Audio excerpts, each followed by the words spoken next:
अध्याय 2331 चरम राजा मंडप का परिवर्तन। गुरुजी, बाई मंडप में प्रवेश कर चुकी हैं। चेर ने बाई लिंग शुआंग को प्रणाम करते हुए कहा। बाई लिंग शुआंग सोफे पर बैठी थी। उसकी खूबसूरत टांगें ऊपर उठी हुई थीं और उसके हाथ में एक वाइन ग्लास था जिसे वह धीरे धीरे घुमा रही थी। उसके चेहरे पर घृणा का भाव आ गया और उसने कहा, अब जबकि बाई वुचांग ने अपना पास इस्तेमाल कर लिया है, मंडप में सिर्फ अल्फा, दूसरे राजा और राजा बाओ की मूर्तियां ही बची हैं। अल्फा और दूसरे राजा की मूर्तियां अरबों सालों से वहां हैं, क्योंकि कोई भी उन्हें समझ नहीं पाया है। और जहां तक उस राजा बाओ की बात है, वह एक अजीब राजा था।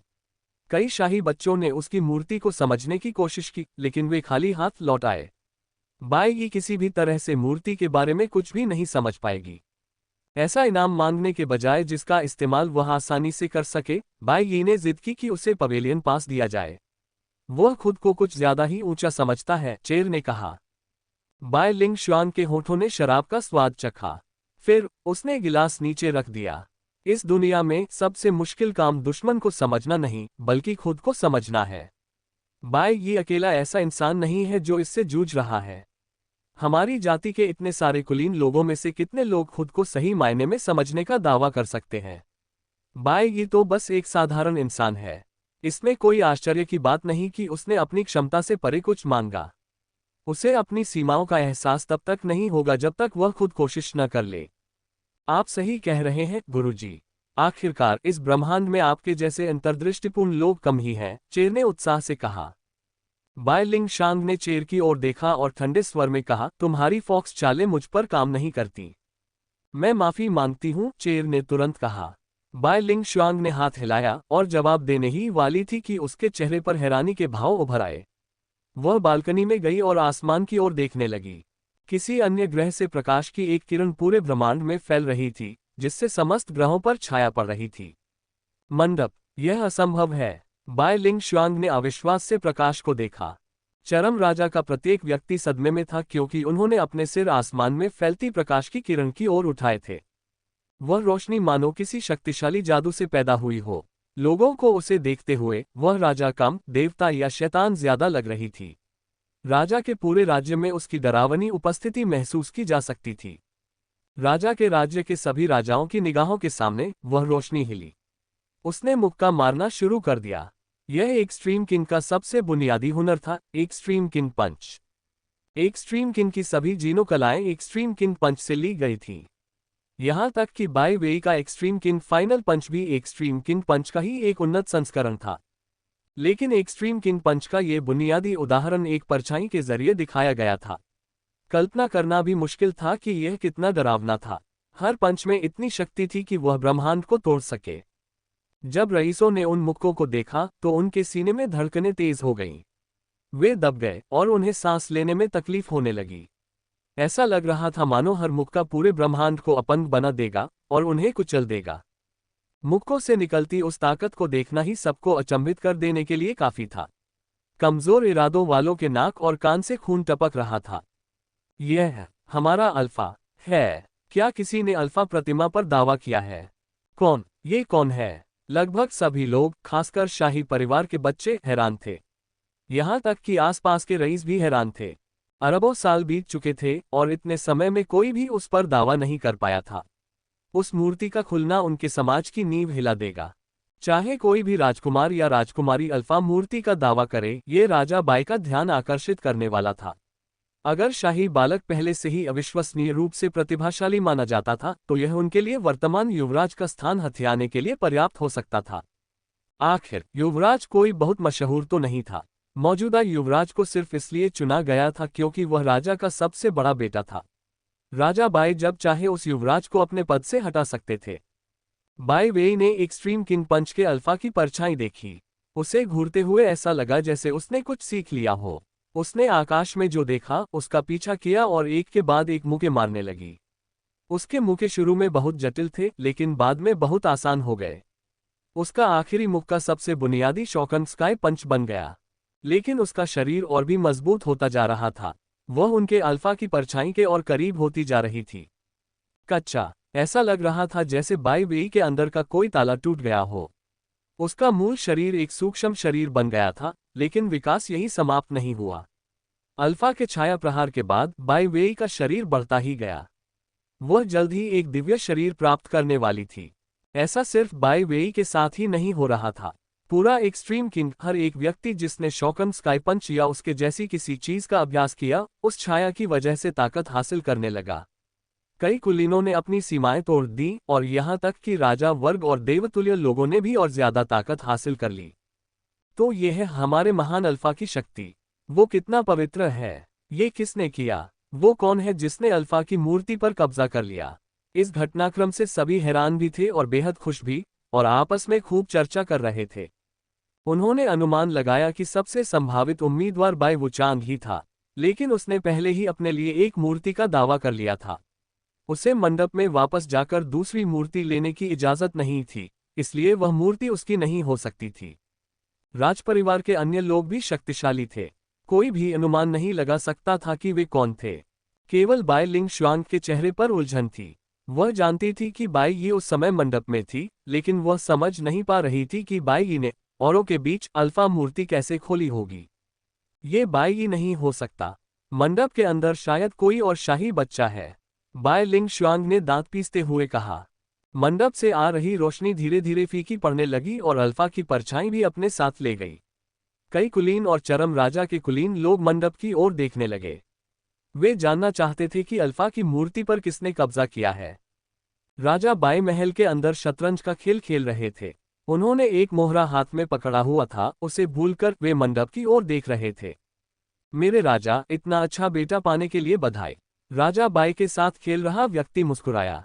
गुरुजी, आपके अनुसार यह कौन सा राजकुमार है? राजा bai ने एक सफेद शतरंज का मोहरा नीचे रखते हुए शांत स्वर में पूछा।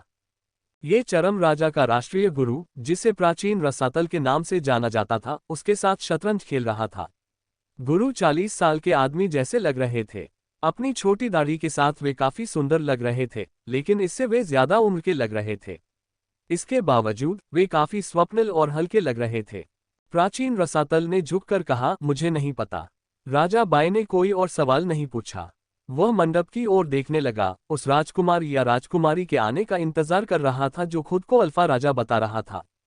एक्सट्रीम किंग्स पवेलियन में बैठा हान सेन हैरान रह गया। उसने मूर्ति बनाने में अपनी मेहनत के लिए बस एक छोटा सा इनाम चाहा था। उसका ज्यादा ध्यान खींचने का कोई इरादा नहीं था और अब वह चिंता से भौहें चढ़ा रहा था। अगर वह सचमुच bai ये होता तो वह बहुत खुश होता, लेकिन वह तो बस bai ये का वेश धारण कर रहा था, और अब जब उसने इतना हंगामा मचा दिया था तो सबका ध्यान उस पर ही जाएगा। अब उसके बेनकाब होने की संभावना बहुत ज्यादा थी। जो हो गया सो हो गया, अब उसकी चिंता करने का कोई मतलब नहीं है। मैं अभी के लिए बस ये चीज ले लूंगा। हान सेन ने अल्फा मूर्ति के अंदर की जगह को देखा।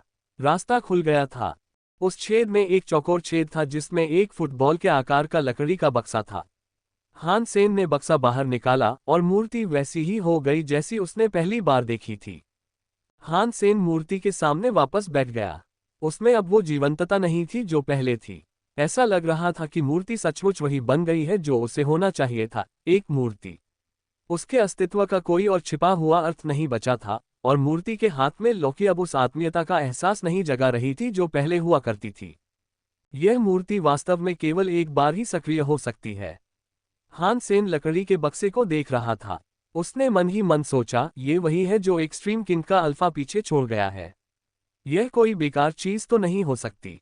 यह जरूर कोई देवता रूपी हथियार या ऐसा ही कुछ होगा। बक्सा बंद नहीं था और जब हान सेन ने उसे खोला तो उसे झटका लगा। लकड़ी के बक्से में हान सेन के हाथ के आकार का एक जेड लौकी रखा था। वह हरे क्रिस्टल जैसा दिख रहा था। क्रिस्टल पारदर्शी लग रहा था, लेकिन हान सेन देख नहीं पा रहा था कि उसके अंदर क्या है। इस जेड लौकी को जरूर तराशा गया होगा। यह कोई जीव नहीं है। शायद ये लौकी के आकार की कोई बोतल है। हान सेन ने जेड लौकी को डिब्बे से बाहर निकाला, लेकिन लौकी पूरी तरह से साबुत थी। उसमें कोई छेद या सिलाई नहीं दिखी। हालांकि वजन और स्पर्श से यह खोखला नहीं लग रहा था। यह ठोस जेड से बना था। हान सेन ने हरी लौकी को देखा और जब उसकी नजर उसके तले पर पड़ी तो उसकी उंगलियां कांप उठीं। निचला हिस्सा चपटा था और उस पर कुछ शब्द खुदे हुए थे। केवल पवित्र के नेता के लिए। हान सेन को ये शब्द पढ़कर एक बड़ा झटका लगा। जहां तक हान सेन को पता था, पवित्र का नेता सिर्फ एक ही था। और यह चीज एक्सट्रीम किंग अल्फा की थी। यह कोई नामहीन अर्थहीन चीज नहीं हो सकती थी। क्या एक्सट्रीम किंग का अल्फा सीक्रेट के लीडर से जुड़ा है? वरना एक्सट्रीम किंग अल्फा के पास सीक्रेट लीडर की कोई चीज क्यों होगी? शायद एक्सट्रीम किंग अल्फा को वह सीक्रेट लीडर के मरने के कुछ समय बाद मिली होगी। फिर भी मुझे लगता है कि वे दोनों एक दूसरे से जुड़े हुए हैं, हान सेन ने मन ही मन सोचा। हान सेन ने जैड लॉकी को अपने हाथों में लेकर उसे पलट कर देखा। वह समझ नहीं पाया कि उसने क्या किया। जो भी हो, मैं इसे अभी अपने साथ ले जाऊंगा। हान सेन ने जैड लॉकी अपनी जेब में रख ली। फिर उसने लकड़ी का बक्सा उठाया और मंडप से बाहर निकल गया। वह जानता था कि बहुत से लोग मंडप देख रहे होंगे, लेकिन उसके पास वहां से जाने के अलावा कोई चारा नहीं था। वह वहां हमेशा नहीं रह सकता था। उसे अंततः वहां से निकलना ही था। हालांकि वह बहुत कुछ झेल चुका था, फिर भी ऐसी स्थिति में हान सेन भी काफी घबरा गया था। अब जब सबकी नजरें उस पर और उसके बाई के भेष पर थीं, तो वह खुद को बचा नहीं पा रहा था। बाई वह वही है जो, जब हान सेन मंडप से बाहर निकला तो सभी एक्सट्रीम किंग अभिजात वर्ग आश्चर्यचकित थे। कई उच्च स्तरीय लोगों को पता था कि बाई ने हान सेन पर रिटर्न टू ओरिजिन का इस्तेमाल किया था। केवल वे लोग जो नहीं जानते थे कि बाई अब हान सेन की तरह दिखती है, वे कुछ लोग थे जिन्होंने समाचार नहीं पढ़ा था। हालांकि उन्हें पता था कि वह बाई है, फिर भी वे दंग रह गए। राजा बाय और प्राचीन रसातल भी बुरी तरह स्तब्ध थे। उन्हें उम्मीद नहीं थी कि बाई ही मूर्ति को समझ पाएगी। ये सचमुच एक दुर्लभ घटना है, राजा बाय ने देखते हुए कहा। उसने बस इतना ही कहा और किसी को भी ठीक से समझ नहीं आया कि उसकी इस रहस्यमयी टिप्पणी का क्या मतलब था। प्राचीन रसातल ने हान सेन की ओर देखा। फिर वह राजा बाय की ओर मुड़ा। कितना भाग्यशाली! बधाई हो महाराज! राजा बाय ने शांत स्वर में कहा, भाग्य का इससे कोई लेना देना नहीं है। बाकी कुलीन लोग राजा बाय से भी ज्यादा हैरान थे। जब बाय वेई ने हान सेन की तरफ देखा तो उसके अंदर भावनाओं का एक जटिल सैलाब उमड़ पड़ा। बाय लिंग शुआंग का चेहरा बार बार बदल रहा था और हिल रहा था। जब मिस मिरर ने हान सेन की तरफ देखा तो वह सोच में पड़ गई। चरम राजाओं के बीच वह दिन अपने आश्चर्यजनक रहस्योद्घाटन के लिए याद किया जाएगा। 16वें राजकुमार बाई ने अल्फा की मूर्ति पर अपना दावा ठोक दिया था। यह एक चमत्कार जैसा था। अल्फा की मूर्ति वहां अरबों सालों से थी और कोई भी यह नहीं समझ पाया था कि उसके अंदर क्या है। और 16वें राजकुमार बाई, जिसकी पहले से ही बदनामी हो चुकी थी, ने ही उस पर कब्जा कर लिया था। सबके होश उड़ गए। जब हान सेन रक्तकिरण पर सवार होकर ग्रह जल क्षेत्र में वापस आया तो राजकुमारी लेन हेक्सिन भी महल के ऊपर से उसे देखने से खुद को नहीं रोक सकी। लेन हेक्सिन को समझ नहीं आ रहा था कि बाई अल्फा राजा की मूर्ति पर कैसे दावा कर पाए। उसके लिए इस बात पर यकीन करना बहुत मुश्किल था। हान सेन अपनी छोटी सी इमारत में लौट आया, दरवाजा बंद किया और फिर अपने जेड लॉकी से खेलने लगा। सिवाय इसके कि यह सिर्फ पवित्र नेता के लिए है, इसमें और कुछ खास नहीं था। उसे इसके अंदर किसी खास शक्ति का एहसास नहीं हुआ, हालांकि उसने इसे बहुत ध्यान से खोजा था। हान सेन ने अपनी पर्पल आई बटरफ्लाई से उसे देखा और वहां कुछ भी नजर नहीं आया। लेकिन इससे यह साबित हो गया कि वह जेड लॉकी अनोखी थी। ये बहुत अफसोस की बात है कि बाओ लेन हेक्सिन के साथ गुप्त रूप से गई है। अगर वह यहां होती तो बहुत अच्छा होता। मूर्ति का लॉकी बाओ एर से बहुत मिलता जुलता है।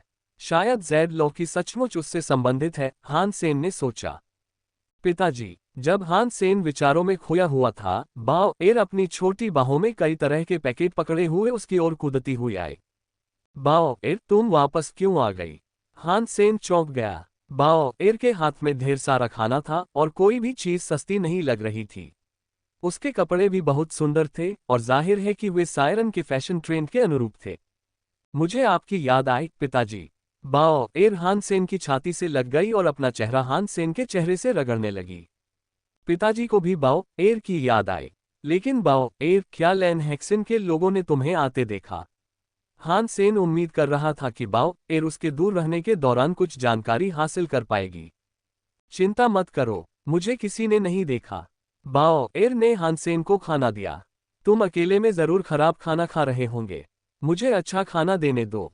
वाह वाह, तुम बहुत अच्छी हो। तुम एक पिता के लिए सबसे अच्छी बेटी हो। हान सेन ने खुशी खुशी खाना स्वीकार किया और खाना शुरू कर दिया। उत्सुकता से भरकर उसने बाओ एर को जेड गॉड दिया। बाओ एर, क्या तुम पहचानती हो कि यह क्या है? बाओ एर ने लौकी को उठाया और उसे हिलाया। फिर उसने उसे उल्टा कर दिया। लौकी से पानी जैसी कोई चीज निकली। हान सेन को एक और झटका लगा। उसने सोचा था कि लौकी ठोस है। उसे अंदाजा ही नहीं था कि अंदर कुछ छिपा है। लौकी से निकला तरल पानी जैसा लग रहा था, लेकिन वह पानी नहीं था। जब तरल निकला तो वह जमीन पर नहीं फैला। वह हवा में तैर रहा था और एक तैरती हुई परी जैसा लग रहा था। बूंदों में बंटने के बजाय परी एक तैरते हुए कुंड में बंधी हुई थी।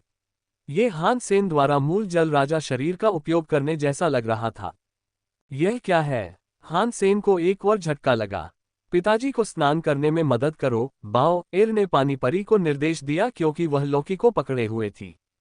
जल परी हान सेन के पास आए और उसके सारे कपड़े उतार दिए। फिर उसने अपनी उंगली घुमाई और हान सेन के पूरे शरीर में पानी की एक लहर दौड़ गई। उसे ऐसा लगा जैसे वह किसी प्राकृतिक झरने की गोद में हो। जल परी हान सेन के पीछे बैठ गई और उसके कंधों की मालिश करने लगी। हान सेन को मालिश का आनंद जरूर आया, लेकिन वह निराश था और खुद को रोक नहीं पाया। ये तो सिर्फ नौकर है। हान सेन को मंडप में पहुंचने में बहुत मेहनत करनी पड़ी थी और उसने खुद को बदनाम करने का जोखिम भी उठाया था। अगर उसे अपनी मेहनत के बदले सिर्फ एक नौकरानी ही मिलती तो ये सब बेकार था। बाओ एर ने अपना सिर एक तरफ झुकाया और कहा, मुझे नहीं पता, लेकिन मुझे लगता है कि उसका कोई और काम भी है। क्या वह लड़ सकती है? हान सेन ने पूछा। बाओ एर ने लौकी उठाए और कुर्सी की ओर इशारा करते हुए चिल्लाए, इसे मारो। जल परी तुरंत कुर्सी के पास गई, लेकिन जैसे ही वह कुर्सी के संपर्क में आई, उसका पानी जैसा शरीर टूट गया। कुर्सी थोड़ी हिली, लेकिन कोई खास नुकसान नहीं हुआ। ऐसा लगता है जैसे वह नहीं करती। बाओ एर ने अपना सिर हिलाया। ये पवित्र नेता का सेवक नहीं हो सकता। चरम राजा का अल्फा इतना लंगड़ा तो नहीं होगा जो अपने बच्चों के लिए इतनी कमजोर चीज छोड़ जाए। हान सेन ने जलपरी की ओर देखा। बाओ एर ने जलपरी से मालिश करने को कहा। जलपरी ने तुरंत निर्देश मान लिया। ऐसा लग रहा था जैसे उसकी अपनी इच्छा शक्ति ही न हो। वह एक उच्च कोटि की गुड़िया थी। हान सेन ने जलपरी को अच्छी तरह देखने के लिए अपनी बैंगनी आंखों वाली तितली का इस्तेमाल किया और जो उसने देखा उससे वह दंग रह गया। जलपरी का शरीर एक ऊर्जा तत्व था और उसकी बनावट बहुत मजबूत थी। ऐसा लग रहा था जैसे उसमें कोई दिव्य शक्ति समाहित हो, जैसी हान सेन ने पहले कभी नहीं देखी थी। अजीब है, इतनी ताकतवर फिर भी कोई नुकसान क्यों नहीं पहुंचाती? ये चीज असल में क्या करती है? हान सेन ने जलपरी को देखते हुए मन ही मन सोचा। बाओ एर को तो कम से कम मजा आ रहा था। जब जलपरी उसके कंधे रगड़ रही थी, बाओ एर ने उसे खाना खिलाना भी शुरू करने का निर्देश दिया। बाओ एर, मैं इस जेड लौकी का इस्तेमाल कैसे करूं? हान सेन ने कुछ देर सोचने के बाद पूछा। शायद लौकी का इस्तेमाल करके वह इसकी और जांच पड़ताल कर सके। यह आसान है, बस अपनी ऊर्जा लौकी में लगाओ। बाओ एर ने लौकी हान सेन को वापस दे दी। लौकी के बाओ के हाथ से छूटने के बाद जलपरी बिखर गई और तरल की तरह जेड लौकी में वापस आ गई। हान सेन ने अपनी शक्ति उस जेड लौकी में डालने की कोशिश की, लेकिन वह उसे काम नहीं करवा पाया। फिर उसने दोबारा कोशिश की और जब उसने अपनी शक्ति उसमें डाली तो जेड लौकी काम करने लगी। जलपरी ने हान सेन की इच्छा के आगे खुद को बांध लिया और जेड लौकी से बाहर आ गई। ये चीज अजीब है, पर मुझे सच में नहीं पता कि वो क्या करती है। हान सेन ने कुछ आदेश दिए, ये सुनिश्चित करने के लिए कि वह जलपरी को नियंत्रित कर पा रहा है। फिर उसने जेड लौकी और जलपरी को दूर रख दिया। बाओ एर, क्या तुम्हें लैन हेक्सन के साथ बिताए समय से कोई जानकारी मिली? हान सेन ने बाओ एर से पूछा। बाओ एर ने सिर हिलाया और कहा, उसकी और बाई ई की अगले महीने की 9 तारीख को एक मुलाकात तय हुई है। वे अवशेष को खोलेंगी और वह कहती है कि बाई ई में किसी दूसरी जाति के जीन हैं, लेकिन जीन पूरे नहीं हैं। वह कहती है कि इस बात की संभावना कम है कि अवशेष बाई ई को चुनेगा। उसे लगता है कि वह अवशेष को नियंत्रित कर पाएगी। क्या उसने तुम्हें बताया कि वह अवशेष क्या रहा होगा? हान सेन ने खुलासे से प्रसन्न होकर आगे पूछा। नहीं, बाओ एर ने अपना सिर हिलाया और कुछ खाना निगल लिया। अच्छा, जितनी भी जानकारी मिल सके इकट्ठा करते रहो। एक बार कुछ मिल जाए तो मुझ तक पहुंचने का कोई रास्ता ढूंढना, हान सेन ने मुस्कुराते हुए कहा। मैं वादा करती हूं कि मैं ऐसा करूंगी। बाओ एर बहुत गंभीर दिखी और उसने हान सेन को सलामी दी। अच्छा, तुम लोगों और देश का गौरव हो और अपने पिता का भी। हान सेन ने बाओ एर को वापस जाने के लिए मना लिया। फिर वह सोचने लगा कि उसे खुद क्या करना होगा। छोटी लाल चिड़िया बाओ एयर के पीछे पीछे चली गई, लेकिन हान सेन ने उसकी चिंता नहीं की। हान सेन पिछले दिन के नतीजों को लेकर सबसे ज्यादा चिंतित था। उसे अंदाजा नहीं था कि अल्फा मूर्ति खोलने से इतनी बड़ी मुसीबत आ जाएगी, और अभी पूरा एक्सट्रीम किंग समाज अभी भी सदमे से जूझ रहा था। आने वाले समय में बहुत सी निगाहें उस पर टिकी होंगी। बाई यी के घमंड और ध्यान आकर्षित करने की चाहत को देखते हुए अचानक इतना मशहूर हो जाने के बाद भी वह कम चर्चा में नहीं रहेगा।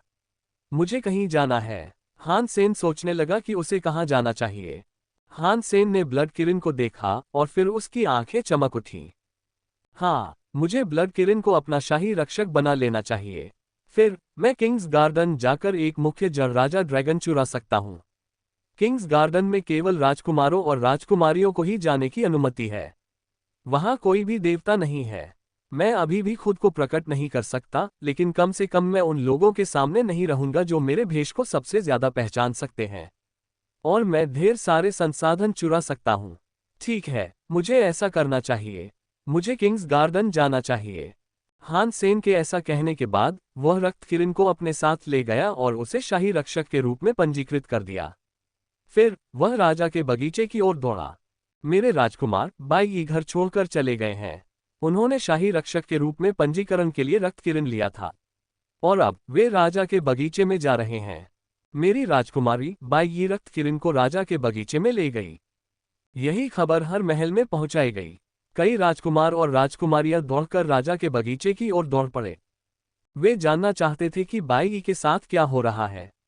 यह विचार कि उसने अल्फा की मूर्ति पर कब्जा कर लिया था बहुत ही अजीब था, और कई शाही बच्चों को यह संदिग्ध लगा। वह बाहर है। मैं देखना चाहती हूँ कि क्या ये सचमुच बाई यी है या हान सेन। मिस मिरर एक बड़ा सा शीशा पकड़े हुए थी जो किंग्स गार्डन के अंदर हान सेन की हरकतों को प्रतिबिंबित कर रहा था।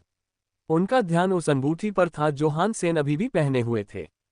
हर कुछ सेकंड में मिस मिरर अपनी नजरें घुमाकर उस अंगूठी पर नजर डालती। फिर अनजाने में ही उन्होंने अपनी उंगली में पहनी हुई उसी अंगूठी को छू लिया। हान सेन एक बार बाई वेई के साथ वहां गया था, इसलिए उसे रास्ता पता था। वह अपने साथ ब्लड किरण लेकर किंग्स गार्डन गया। हान सेन को दाढ़ी वाले ड्रैगन पसंद नहीं थे, इसलिए वह खूनी किरण पर सवार होकर राजा के पेड़ की ओर चल पड़ा। वह उन मोटे मूल जड़ वाले राजा ड्रैगनों में से एक को ढूंढना चाहता था। लेकिन जैसे ही रक्त किरण हिलने लगा, उनके सामने कुछ साए प्रकट हुए। हान सेन ने उन्हें गौर से देखा और पाया कि ये कुछ ऐसे लोग थे जिन्हें उसने पहले कभी नहीं देखा था। हालांकि मिस्टर वाइट द्वारा दी गई जानकारी से उसने उनमें से कुछ को पहचान लिया। पहला था राजकुमार स्वॉर्ड स्टार। वह 47वां शाही बच्चा था और वह बाई यी का छोटा भाई था, लेकिन वह एक ही माँ का नहीं था। भाई 47, तुम मेरा रास्ता क्यों रोक रहे हो? हान सेन ने उदास भाव से पूछा। राजकुमार स्वॉर्ड स्टार मुस्कुराए। वे काफी सुंदर लग रहे थे जब उन्होंने कहा, भाई 16, मैं आपको एक्सट्रीम किंग अल्फा की समझ हासिल करने पर बधाई देने आया हूँ। और मैं उत्सुक हूँ कि एक्सट्रीम किंग अल्फा ने मंडप में क्या छोड़ा है। मुझे उम्मीद है कि आप मुझे बता पाएंगे। और अगर मैं तुम्हें न बताऊं तो क्या होगा? हान सेन ने हंसते हुए पूछा। तो फिर इस छोटे भाई को तुम्हें सबक सिखाना होगा, राजकुमार स्वॉर्ड स्टार ने ठंडे स्वर में कहा। हाँ, तुम मुझे चुनौती देने के लायक नहीं हो। पहले मेरी रक्षा करो, हान सेन ने घमंड से जवाब दिया। रक्त किरण दहाड़ा। एक लाल धुंध ने उसके शरीर को ढांक लिया, जिससे आसपास के क्षेत्र पर गहरा दबाव पड़ रहा था। एक रक्त साया सीधे राजकुमार स्वॉर्ड स्टार की ओर बढ़ा। तुम अकेले नहीं हो जिसके पास एक रक्षक है। राजकुमार स्वॉर्ड स्टार का चेहरा नहीं बदला। बिना किसी आदेश के उसका अपना रक्षक रक्त किरण से लड़ने के लिए आगे आया। राजा वर्ग 9 अलग अलग स्तरों में विभाजित था। अर्ध देवत्व प्राप्त करने के लिए व्यक्ति को सभी 9 स्तरों को पार करना आवश्यक था। पूर्ण देवत्व प्राप्त करने से पहले एक और बाधा पार करनी होती थी। हालांकि अलग अलग पहचाने जाने के बजाय इन 9 स्तरों को आमतौर पर राजा वर्ग के अंतर्गत ही समूहीकृत किया जाता था। राजा के प्रभाव क्षेत्र की शक्ति प्रत्येक स्तर के साथ बढ़ती जाती थी। रक्त किरण ने सभी 9 स्तर पूरे कर लिए थे। आखिरकार वह अर्धदेवीभूत था। राजकुमार स्वॉर्ड स्टार का रक्षक भी अर्धदेवीभूत कुलीन था।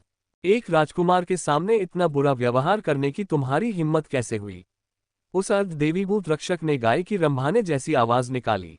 फिर उसने एक पीला राजा क्षेत्र छोड़ा जो रक्त किरण के रक्त क्षेत्र से ओवरलैप हो गया। रक्षक ने कुल्हाड़ी हाथ में उठाए और रक्त किरण पर वार करने के लिए आगे बढ़ा। रक्त वाला क्षेत्र पीले वाले क्षेत्र से मिल गया और दोनों रक्षक एक दूसरे से प्रभावित हुए। रक्त किरण के शरीर पर अचानक एक भार पड़ा, मानो उसने अचानक किसी पहाड़ का भार अपने कंधों पर उठा लिया हो। पीला क्षेत्र पृथ्वी तत्व से जुड़ा था और इसने अपने क्षेत्र में पृथ्वी तत्व का दबाव पैदा किया। कमजोर शरीर वाले राजा इस दबाव से खुद को कुचला हुआ पा सकते थे।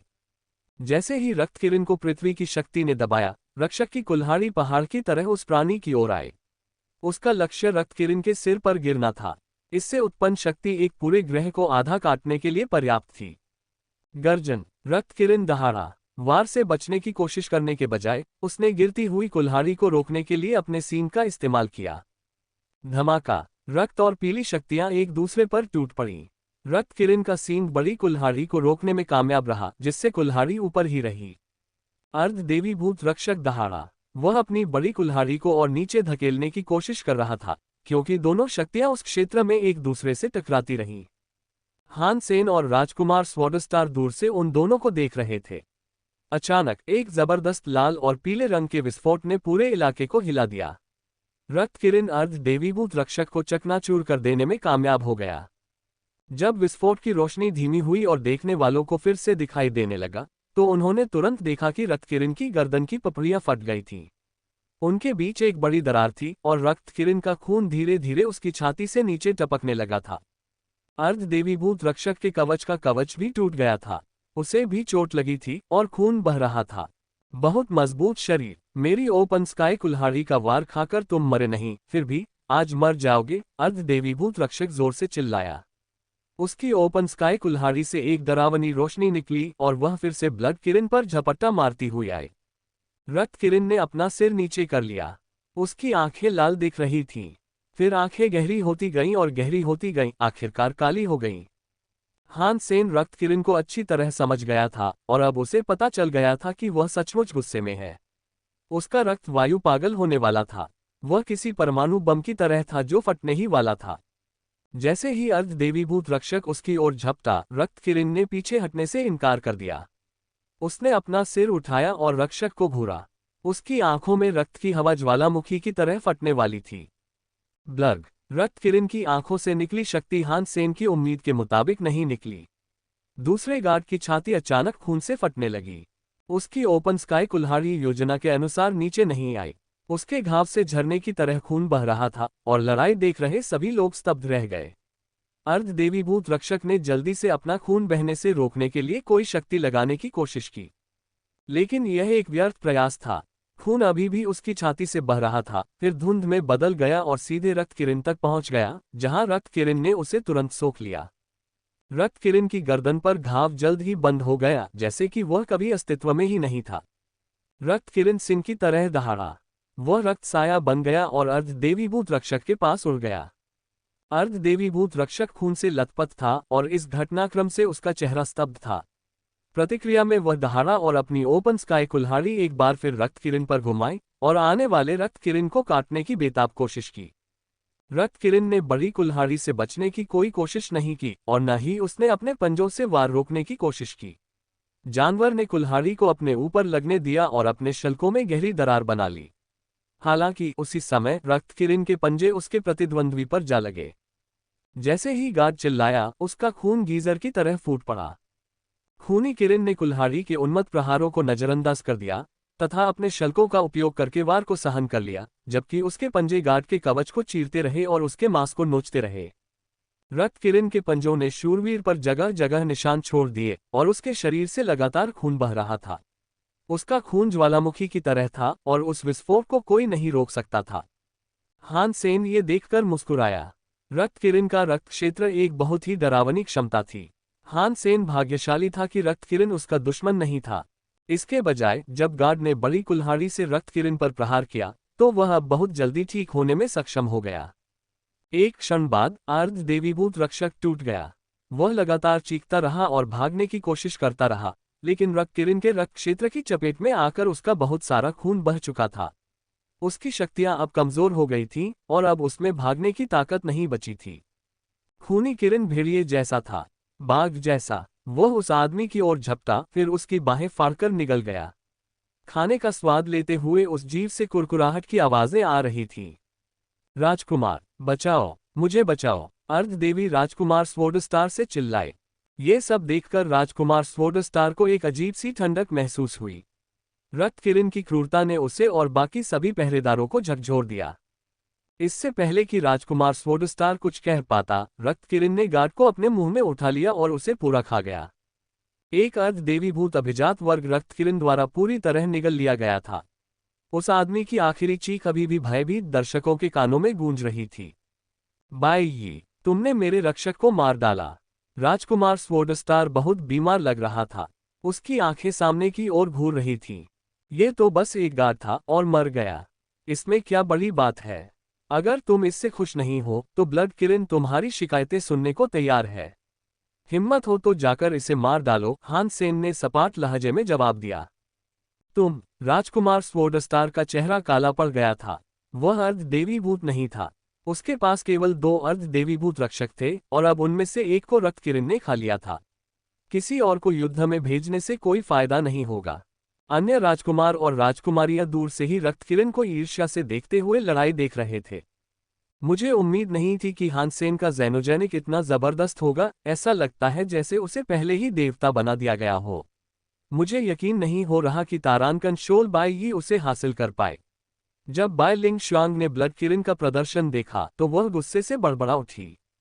अगर आपके पास कहने को कुछ और नहीं है भाई 47, तो बेहतर होगा कि मैं चला जाऊं।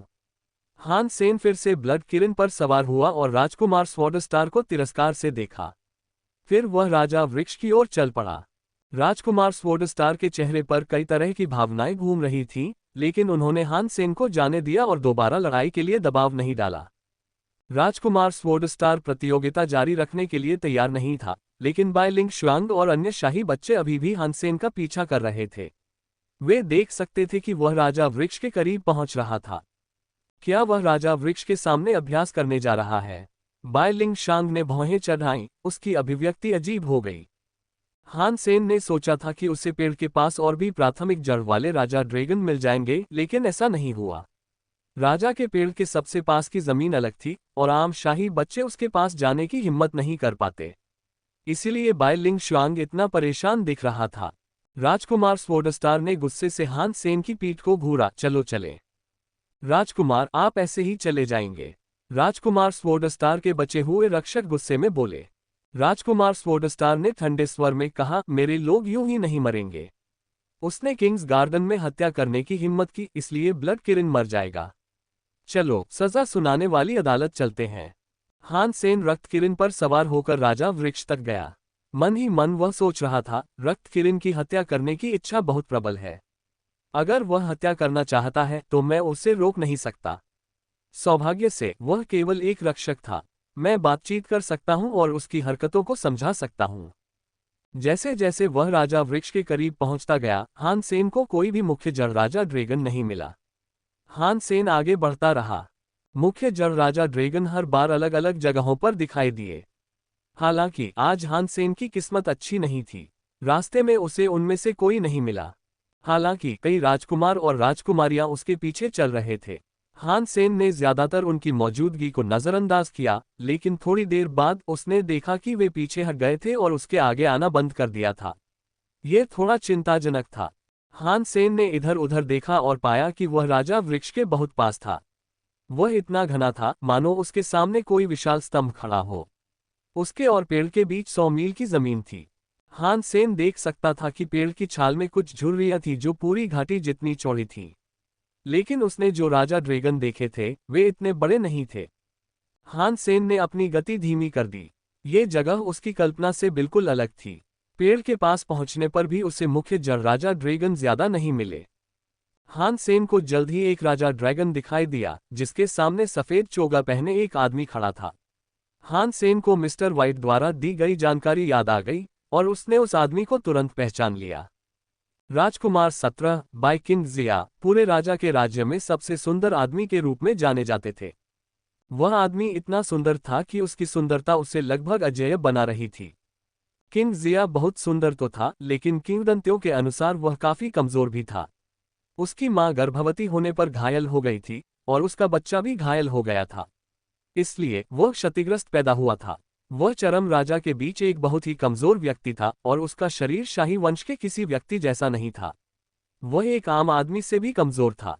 राजकुमार किंग जिया बहुत सुंदर थे, लेकिन वो किसी भी चीज में अच्छे नहीं थे सिवाय आंखों को लुभाने के। वो अधिकार के लिए होने वाले झगड़ों में शामिल नहीं होते थे। अगर कोई बातचीत में उनका जिक्र करता भी था तो सिर्फ उनके चेहरे की तारीफ करने के लिए। भाई 17, तुम क्या कर रहे हो? हान सेन रक्त किरण पर सवार होकर राजकुमार किंग जिया के पास गया, लेकिन उसने कोई जवाब नहीं दिया।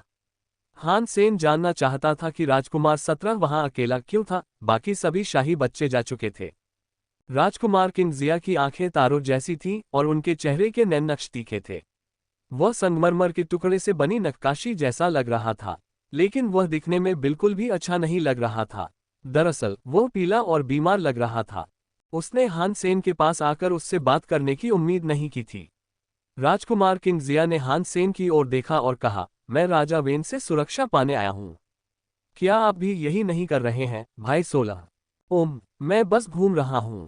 हान सेन को नहीं लगा कि वह सही समय पर आया है। उसे नहीं पता था कि राजा वेन से सुरक्षा का क्या मतलब होता है। हो सकता है कि यह राजा के पत्तों पर लिखे किंगीज अक्षरों से जुड़ा हो, लेकिन इससे उसे क्या मदद मिलेगी? क्या वह राजा के पेड़ से एक पत्ता तोड़ेगा? हान सेन ने मन ही मन सोचा। राजकुमार किंग जिया मुस्कुराए और बोले, चूंकि अब तुम यहाँ हो, छिपने की कोई जरूरत नहीं है। अगर तुम अल्फा की मूर्ति पर दावा करने लायक ताकतवर हो तो बेशक तुम राजा के संरक्षण में रह सकते हो।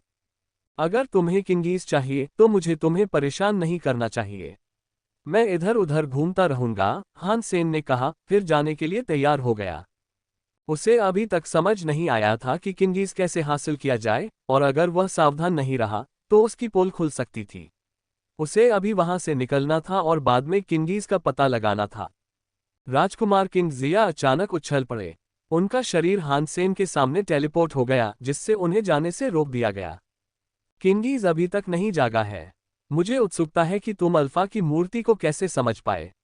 भाई 16, कृपया मुझे सिखाओ, राजकुमार किंग जिया ने कहा। हान सेन के सहमत होने से पहले ही उसने हान सेन को एक थप्पड़ जड़ दिया। उसकी उंगलियां लंबी थीं और रोशनी से चमक रही थीं। यह एक खूबसूरत नज़ारा था, लेकिन किसी तरह यह मर्दाना भी लग रहा था। हान सेन ने अपना थप्पड़ देखा और पाया कि वह कितना हल्का था और उसमें कोई शक्ति नहीं थी। फिर भी ऐसा लगा जैसे इस कदम का अंदाजा लगाना बहुत मुश्किल होगा। हान सेन इससे चौंक गया। लोग कहते हैं कि राजकुमार किंग जिया काफी कमजोर हैं और उनका विकास मुश्किल होगा, लेकिन अब मुझे नहीं लगता कि ये दावे सच हैं। उनका थप्पड़ कुछ खास है, हान सेन ने भौहें चढ़ाईं। रक्त किरण बैठ गया और दहाड़ने लगा। वह कूदकर दूर जाना चाहता था, लेकिन हान सेन ने उसे ऐसा करने से रोक दिया। राजा के बगीचे में एक नियम था जिसके तहत हत्या वर्जित थी। हालांकि ये नियम सिर्फ राजकुमारों और राजकुमारियों की रक्षा के लिए था। अगर किसी रक्षक को मार दिया जाता तो विकल्प मौजूद थे, लेकिन राजकुमार को मारने पर सिर्फ रक्त किरण को ही सजा नहीं मिलती, हान सेन को भी सजा मिलती। रक्त किरण को रोकने के बाद हान सेन रक्त किरण की पीठ से कूद गया और राजकुमार किंग जिया की ओर मुक्का मारा। उसकी मुट्ठी पारंपरिक एक्सट्रीम किंग शॉकन स्काई पंच में आगे की ओर उठी। उसने इसे अल्फा स्टैच्यू से सीखा था। एक्सट्रीम किंग के बाकी सदस्यों ने तो सिर्फ परछाई देखी थी, लेकिन हान सेन ने अल्फा स्टैच्यू को असल में ये हुनर करते देखा था। वेदना, मुट्ठी और हथेलियां एक दूसरे से टकरा गईं। हान सेन और राजकुमार किंग जिया को पीछे धकेले जाने पर उनके शरीर में कंपन महसूस हुआ। दोनों में से किसी को भी बढ़त नहीं मिली।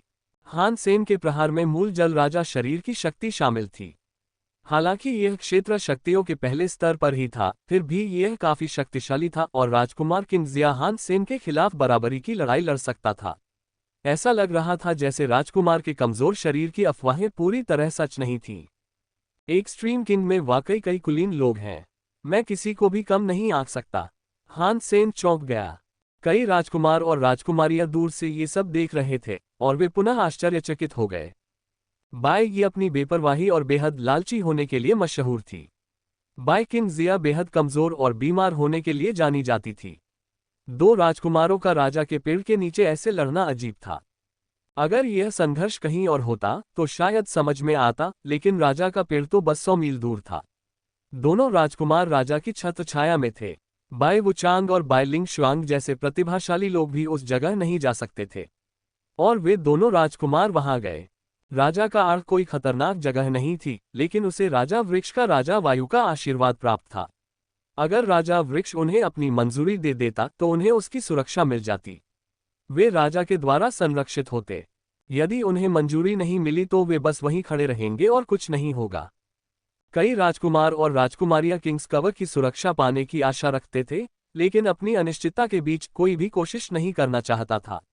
अगर उन्हें किंग्स कवर की सुरक्षा नहीं मिलती या उनके पास ज्यादा किंग्स कवर नहीं होता तो लोग उन्हें बदकिस्मत कहकर उनका मजाक उड़ाते। अगर किसी राजकुमार को राजा वृक्ष पर राजाओं का आशीर्वाद भी न मिला हो तो लोग उसे बहुत बदकिस्मत मानेंगे। वे सोचेंगे कि राजकुमार पर दुर्भाग्य का साया है। ऐसा व्यक्ति कभी भी चरम राजा का नेतृत्व करके ज्ञात संसार पर शासन नहीं कर सकता। हालांकि किंगीज की सुरक्षा किसी राजकुमार के भाग्य का सटीक प्रतिनिधित्व नहीं करती थी, फिर भी ये दूसरों की नज़र में उनके प्रति दृष्टिकोण को प्रभावित करती थी। इसलिए शाही बच्चे यूं ही किंगीज की सुरक्षा नहीं चाहते थे। राजा बाओ के शासनकाल में एक बहुत ही प्रिय राजकुमार था। वह बहुत बुद्धिमान और एक उत्कृष्ट योद्धा था। राजा बाओ उससे बेहद प्यार करते थे और कई रईसों का मानना था कि यही राजकुमार सिंहासन संभालेगा और राजा बाओ का उत्तराधिकारी बनेगा। खुद राजकुमार को भी यकीन था कि वही होगा। उसे लगता था कि वह एक ऐसा इंसान है जिसे अपार सौभाग्य और किस्मत का वरदान मिला है। इसलिए वह अपने विश्वास की परख के लिए राजा के दरबार में गया, लेकिन उसे राजा नहीं मिला। इसके बाद राजा बाओ का प्रेम कड़वा हो गया। उसने राजकुमार को अपना उत्तराधिकारी नहीं बनने दिया और उसकी जगह उस व्यक्ति को राजगद्दी सौंप दी जिसे अब राजा बाई के नाम से जाना जाता है। राजकुमार ने केवल राजा के संरक्षण की कमी के कारण ही सिंहासन नहीं खोया, बल्कि यह इसमें शामिल प्राथमिक कारकों में से एक था। चरम राजा के हर युग में इसी तरह की चीजें घटित हुईं, बस अलग अलग स्तर पर। जो शाही संतानें राजगद्दी पर बैठना चाहती थीं, वे राजा के संरक्षण में अस्वीकार किए जाने का जोखिम नहीं उठा सकती थीं, बल्कि वे शाही संतानें जो महत्वाकांक्षी नहीं थीं, वे कोशिश करने को ज्यादा तैयार थीं। अस्वीकृति का उन पर उतना असर नहीं पड़ता था। जिस शाही बच्चे को 5 किंगीज का आशीर्वाद मिलता था उसे भाग्यशाली माना जाता था। 9 किंगीज का आशीर्वाद मिलने का मतलब था कि वह व्यक्ति बहुत भाग्यशाली था। 9 से ज्यादा किंगीज मिलना बेहद शाही बात थी और यह बेहद दुर्लभ भी था। लेकिन 9 से ज्यादा राजाओं का संरक्षण मिलने पर भी राजगद्दी पर बैठने की कोई गारंटी नहीं थी। इसलिए राजाओं का संरक्षण ही सब कुछ नहीं था। खुशकिस्मती से किंगीज अपने आप में ही उपयोगी था। इसका होना अच्छा था, इसलिए जितना ज्यादा हो उतना अच्छा। बाई किंग जिया बादल की तरह आगे बढ़ी, हान सेन की ओर आ रही थी। हान सेन झुंझलाहट में बड़बड़ाया। बाई किंग जिया की हथेली का जवाब देने के लिए एक्सट्रीम किंग के शॉकन स्काई पंच का इस्तेमाल करने के बाद लड़ाई जारी रही। क्योंकि वे राजा वृक्ष के बहुत करीब थे, इसलिए वे उसे नुकसान नहीं पहुंचाना चाहते थे, इसलिए उन्होंने अपनी शक्तियों को संभाला और पूरी ताकत से लड़े। राजकुमार किंग जिया के पास हस्तरेखा विज्ञान का कमाल है। ये तो राजा सातवें की नफरत का 10 गुना होगा। राजकुमार ने बाई किंग जिया की ओर देखते हुए अचानक कहा, यह सचमुच घृणा का 10 गुना है। 1 गुना एक क्षेत्र है, जबकि 10 गुना आधा देवत्व है। मुझे विश्वास नहीं हो रहा कि बाई किंग जिया ने ये सीखा। वह अभी अभी राजा वर्ग बना है ना? उसके पास केवल 1 गुना क्षेत्र शक्ति है। उसकी घृणा का 10 गुना अभी केवल प्रथम स्तर पर है, एक अन्य राजकुमार ने टिप्पणी की। लेकिन बाई किंग जिया कमजोर है। यह आश्चर्य की बात है कि वह इतनी शक्तिशाली जीनो कला सीख पा रहा है, एक अन्य राजकुमार ने टिप्पणी की। बाई लिंग शुआंग ने बाई किंग जिया को देखा और भौहें चढ़ा लीं। बाई किंग जिया ने अपनी क्षमताओं को इतनी अच्छी तरह छुपाया, ऐसा लगता है जैसे वह राजा की सुरक्षा पाने के लिए यहाँ आया है। यह एक असामान्य चुनाव है। हम स्पष्ट रूप से उसे कम आंक रहे थे। उसका हृदय उन अधिकांश राजकुमारों से कहीं अधिक जटिल होगा जो शक्तिशाली शक्ति का उपयोग कर सकते हैं। मिस मिरर ने बाई किंग जिया की 10 गुना नफरत देखी और दिलचस्पी से उसे देखा। उन्होंने कहा, इस सुंदर राजकुमार ने 10 गुना नफरत का अभ्यास किया है। और सबसे बड़ी बात, ये सिर्फ पहली श्रेणी तक ही सीमित नहीं है। ये वाकई दिलचस्प है। कुछ देर रुकने के बाद मिस मिरर हंसी और बोली, अच्छा, देखते हैं वह हान सेन के सामने कैसा प्रदर्शन करता है। हान सेन ने बाई किंग जिया से लड़ने के लिए अपने एक्सट्रीम किंग शॉकन स्काई पंच का इस्तेमाल किया। हान सेन उनके बीच हुई लड़ाई देखकर हैरान रह गया। उस खूबसूरत आदमी की लड़ने की ताकत उसकी उम्मीदों से कहीं ज्यादा थी। उस आदमी के हाथ सहजता से हिल रहे थे और वे ज्यादा मजबूत नहीं लग रहे थे। फिर भी उनमें से एक स्पष्ट दुष्टता का एहसास हो रहा था। हान सेन इसे साफ महसूस कर सकता था और अगर वह लापरवाह होता तो एक भी वार का आधा हिस्सा उसकी आधी जिंदगी छीन सकता था। अजीब है, ओल्ड 16 सिर्फ शॉकन स्काई पंच ही क्यों इस्तेमाल करता है? क्या उसे सिर्फ यही एक हुनर आता है? प्रिंस 19 ने देखा और भौहें चढ़ा ली। राजकुमार 19 राजकुमार 14 बाई कैंगलांग के बगल में खड़ा था। बाई कैंगलांग ने मंद मंद हंसते हुए कहा, बूढ़ा 16 जानबूझकर 17 का अपमान कर रहा है। वह 10 गुना घृणा को हराने के लिए शॉकन स्काई पंच का इस्तेमाल करना चाहता है। उसका घमंडी व्यक्तित्व बिल्कुल नहीं बदला है। सौभाग्य से 17 के पास राजा क्षेत्र का पहला स्तर है। अगर ऐसा न होता तो अब तक उसकी हत्या हो चुकी होती। मुझे नहीं पता कि उसके जैसा आदमी अल्फा प्रतिमा का दावा कैसे कर पाया, प्रिंस 19 ने अपने होंठ ऊपर उठाते हुए कहा। हर किसी को कभी न कभी अच्छी किस्मत जरूर मिलती है। बाई कैंगलांग ने हान सेन को घृणा से देखा। बाई किंग जिया ने देखा कि चाहे उसने अपनी हस्तरेखाओं में कितना भी बदलाव किया हो, हान सेन अभी भी शॉकन स्काई पंच का ही इस्तेमाल कर रहा था। उसने निष्कर्ष निकाला कि हान सेन जानबूझकर उसका अपमान कर रहा था और उसका सुंदर चेहरा गुस्से से लाल हो गया। अचानक बाई किंग जिया ने अपनी हस्तरेखाएं बदल दीं। कमजोर दिखने वाली हस्तरेखाएं ब्रह्मांड को भेदने वाली लेजर बन गईं और अब उनमें से एक वार हान सेन की ओर बढ़ रहा था। झटका बहुत तेज था और किसी को भी इस पर प्रतिक्रिया नहीं करनी चाहिए थी। ज्यादा प्यार करो तो नफरत हो जाती है। ये 10 गुना नफरत का दूसरा स्तर है। ये कैसे मुमकिन है? बाई किंग जिया तो बस एक पहले दर्जे का राजा है। अब उसके पास 2 गुना नफरत कैसे हो सकती है? राजकुमार 19 हैरान रह गया। बाई कैंगलांग का चेहरा भी बदल गया। वह भी उतना ही स्तब्ध लग रहा था। कई अन्य राजकुमार और राजकुमारियां चुपचाप इस लड़ाई को देख रहे थे। बाई लिंग शुआंग ने भौहें चढ़ाईं। मुझे लगता है हमें बूढ़े किंग जिया को अलविदा कहना होगा। उसने अपने पहले दर्जे के शरीर का इस्तेमाल दूसरी बार नफरत को थामे रखने के लिए किया है। जिस शरीर को हम सब बीमार और कमजोर समझते थे, उसमें इतनी सारी शक्ति छुपाने के लिए अविश्वसनीय चालाकी की जरूरत पड़ी होगी। हान सेन हिला नहीं। उसने एक और शॉकन स्काई पंच मारा और उसकी मुट्ठियां तेज विपरीत रोशनी से टकराईं। वेदना, डरावनी उपस्थिति फट गई। हान सेन की मुट्ठियों ने उस लेजर की रोशनी को कुचल दिया और उसे बेअसर कर दिया। ये तो एकदम शॉकन स्काई पंच था। कोई आश्चर्य नहीं कि भाई 16 ने अल्फा प्रतिमा पर कब्जा कर लिया, बाई किंग जिया ने शांत रहते हुए सोचा। उसने अपना हाथ घुमाया और इस बार वह तेज से धीमा हो गया। ऐसा लग रहा था जैसे वह धीरे धीरे किसी पहाड़ को हान सेन की ओर धकेल रहा हो। दिन और रात के चक्र को तोड़ने के लिए एक हथेली। ये घृणा का 3 गुना है। एक राजकुमार चौंक गया। बाई किंग जिया को बीमार सुंदरी के नाम से जाना जाता था। सालों से सब यही मानते आए थे कि वह कमजोर है, लेकिन अचानक उसमें इतनी शक्ति और प्रतिभा कूट कूट कर भरी हुई थी। 10 गुना घृणा का अभ्यास करना बेहद कठिन था और इसके लिए अपार प्रतिभा की आवश्यकता थी। ज्यादातर शाही बच्चे इसका अभ्यास नहीं कर सकते थे, इसलिए ये जानकर बहुत आश्चर्य हुआ कि बाई किंग जिया ने ये हुनर सीख लिया था। अब उसका प्रथम श्रेणी का शरीर घृणा गुना 3 की हथेली से दिन और रात के चक्र को विभाजित कर सकता था। लोग इससे आश्चर्यचकित कैसे न होते? डरावनी प्रतिभा, बहुत गहरी बुद्धि। बाई किंग जिया को देखते ही सभी शाही बच्चों की नजरें बदल गईं। एक बार तो वे उसे दया और घृणा से देखते थे, लेकिन अब नहीं। बाई किंग जिया को अपनी हथेली से वार करते देख हान सेन ने एक और शॉकन स्काई पंच मारा। वह दूसरी तकनीकों का इस्तेमाल करना चाहता था, लेकिन उसने अभी अभी अपना बाई भेष बदलना शुरू किया था। उसे अभी तक कोई और हुनर सीखने का समय नहीं मिला था। वह भाग्यशाली था कि उसे एक्सट्रीम किंग अल्फा की मूर्ति से यह मुक्का सीखने का मौका मिला था, लेकिन दूसरे हुनर इस्तेमाल करने से उसकी पोल खुल सकती थी। शॉकन स्काई पंच एक ऐसी तकनीक थी जिसे एक्सट्रीम किंग के हर सदस्य को सीखना पड़ता था। हालांकि यह बुनियादी थी, फिर भी यह बहुत शक्तिशाली थी। इस कौशल को अजेय कहना बेतुका होगा, लेकिन यह आश्चर्यजनक रूप से कई अन्य तकनीकों को चुनौती दे सकती थी। वेदना, मुट्ठी और हथेली एक दूसरे से टकराईं। हान सेन के शॉकन स्काई पंच ने बाई किंग जिया के दिन रात के चक्र को रोक दिया, लेकिन फिर भी कोई नहीं जीत रहा था। बाई यी के शॉकन स्काई पंच ने दिन और रात के चक्र को अलग होने से रोक दिया। आज का दिन अजीब है। हम बहुत सी अजीबोगरीब चीजें देख रहे हैं। वे दोनों प्रथम श्रेणी के राजा हैं। एक शौकन स्काई पंच दिन और रात के चक्र के विभाजन को कैसे तोड़ सकता है? बाई परिवार में बहुत सारे शक्तिशाली सदस्य हैं। उन दोनों राजकुमारों ने पहले कभी खुद को खुलकर नहीं दिखाया। मुझे उम्मीद नहीं थी कि उन दोनों के पास इतनी शक्तियां होंगी।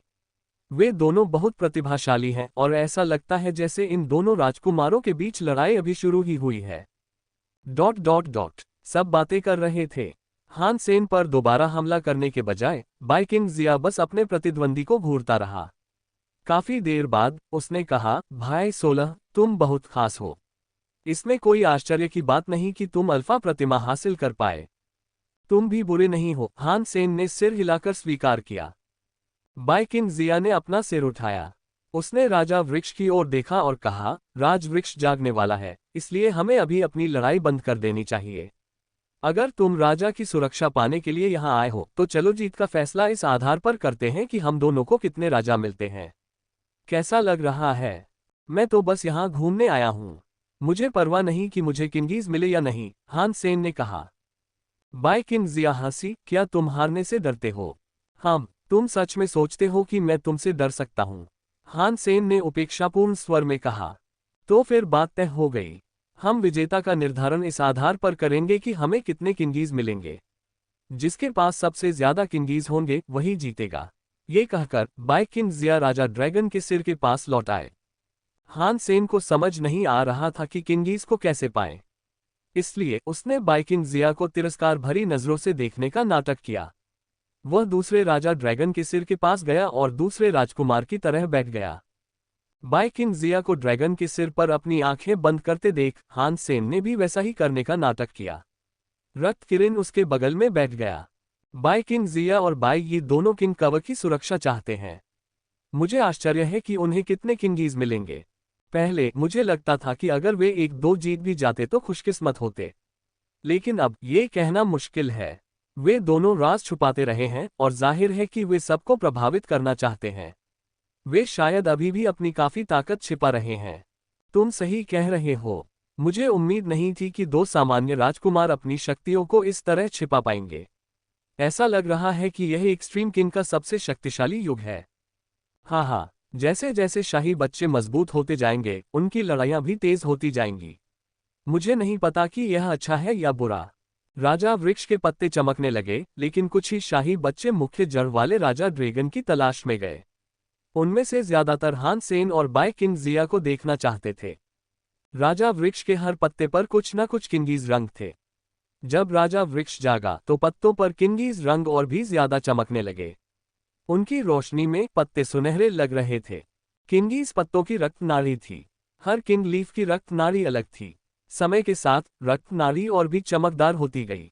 किंगीज सोने के पत्तों पर अंकित सुनहरे प्रतीकों में चमकने लगे और हर प्रतीक एक अलग अनुभूति देता था। उनमें से कुछ आग की तरह तेज थे, कुछ बहते पानी की तरह महसूस होते थे, कुछ जमीन पर भारी थे और कुछ खाई की तरह गहरे थे। हालांकि हान सेन किंगीज को समझ नहीं पाया, लेकिन वह उनकी ताकत महसूस कर सकता था। वह समझ सकता था कि उनका क्या मतलब है। ऐसा इसलिए नहीं था कि हान सेन सीखने में माहिर था, बल्कि इसलिए कि हर किंगीज की शक्ति किसी न किसी पदार्थ से जुड़ी होती थी। उनका अर्थ सिर्फ एक चित्रलिपि से कहीं ज्यादा गहरा था। हान सेन को उन्हें सीखने की जरूरत नहीं थी। उसे बस उस वस्तु का आकार देखना था जो किंगीज से जुड़ी थी। तभी वह उनका अर्थ समझ पाता था। ये दुनिया बहुत बड़ी है। यहाँ हर चीज मौजूद हो सकती है। यहाँ तक कि राजा वृक्ष के पत्ते भी किसी न किसी तरह दुनिया के ताने बाने से जुड़े हैं। ये सब कुछ समाहित करता है। कितना अद्भुत है। हान सेन ने आह भरी और फिर मन ही मन सोचा, अगर मैं इसे खोदकर अलायंस के पास वापस ले जा सकूं तो क्या ये फिर भी बढ़ेगा। राजा वृक्ष और उसके पत्ते जाग उठे। किंगीज चमक रहा था। पास ही एक राजा अजगर दहाड़ा और जमीन पर गिर पड़ा। हान सेन ने देखा कि बाई किंग जिया अभी तक हिला तक नहीं था। उसने अपनी भौहें सिकोड़ ली। क्या उसे किंगीज का संरक्षण नहीं चाहिए? वह अजगर के सिर पर क्यों बैठा है? इस तरह तो वह भूमिगत नहीं हो पाएगा। कम से कम हान सेन तो यही सोच रहा था। वह हिला तक नहीं।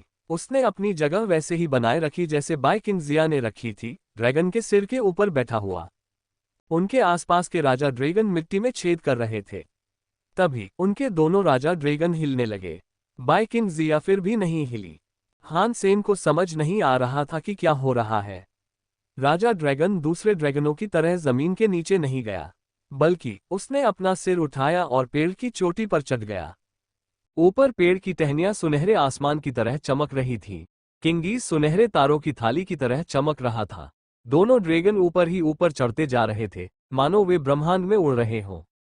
यदि किसी ने इसे प्रत्यक्ष रूप से न देखा होता तो उसके लिए ये कल्पना करना कठिन होता कि यह कितना सुंदर दिखता था। हान सेन ड्रैगन के सिर के ऊपर खड़ा चमकते किंगीज को घूर रहा था। ऐसा लग रहा था जैसे वह किसी स्वप्नलोक में हो। उन दोनों राजा ड्रैगन ने आधे रास्ते पर पहुंचकर आगे बढ़ना बंद कर दिया। आखिरकार वे तो राजा वृक्ष की जड़ें ही थे और वे बस इतनी ही दूर जा सकते थे।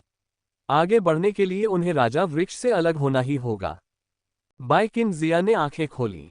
वह खड़ा हुआ, किंगीज की तरफ देखा और बोला, ये काम पहले बड़े वाले को करना चाहिए, इसलिए आगे बढ़ो। मैं तो बस घूमने आया हूं, तुम पहले जाओ, हान सेन ने सादगी से कहा। उसे यह पता नहीं था कि किंगीज का अनुमोदन और संरक्षण कैसे प्राप्त किया जाए। बाई किंग जिया ने पहले जाने का प्रस्ताव ठुकराया नहीं। उसने किंगीज की ओर देखा और फिर उसका शरीर एक सफेद रोशनी से चमकने लगा। ये सफेद रोशनी और भी तेज हो गई और बाई किंग जिया का शरीर और भी चमकदार हो गया। ऐसा लग रहा था जैसे वह एक पारदर्शी जेड पत्थर बन गया हो। राजा का शरीर, हान सेन ने आंखें सिकोड़ी। बाई किंग जिया अभी भी अपने ड्रैगन के सिर पर खड़ा था।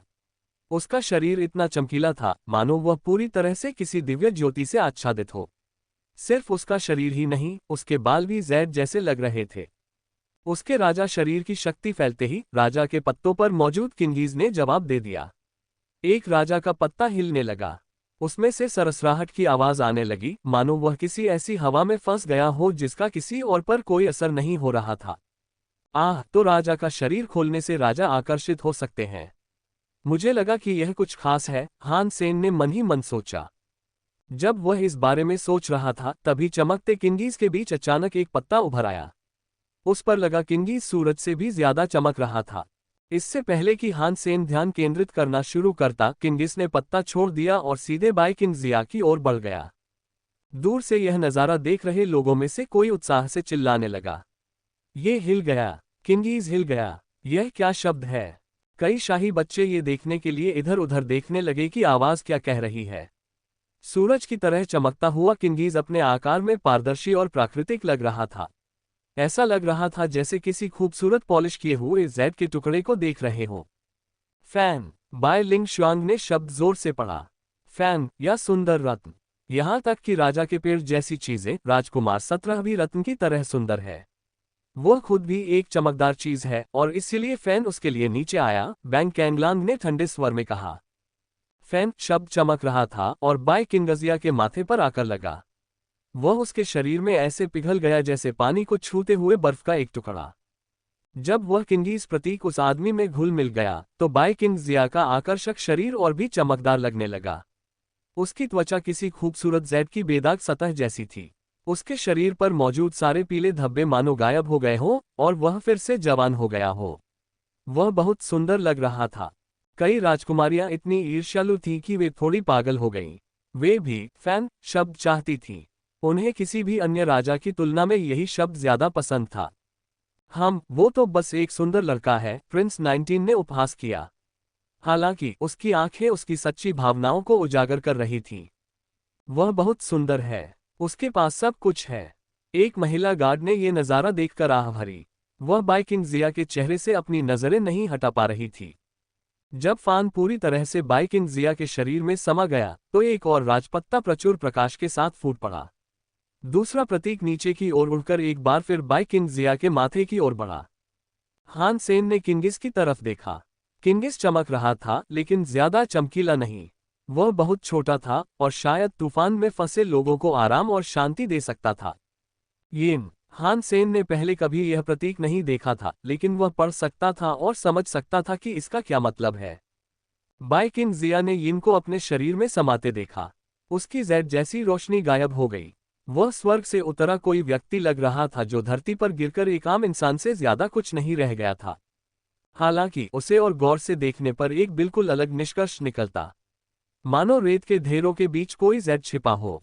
एक रोशनी थी जो बस उभरने का इंतजार कर रही थी। जब ये वास्तव में उजागर होगा तो वह बहुत सुंदर लगेगा। यिन उसके लिए बिल्कुल सही है। बाय किंग जिया कई सालों तक छिपा रहा और फिर आज उसने लोगों को प्रभावित करना शुरू कर दिया।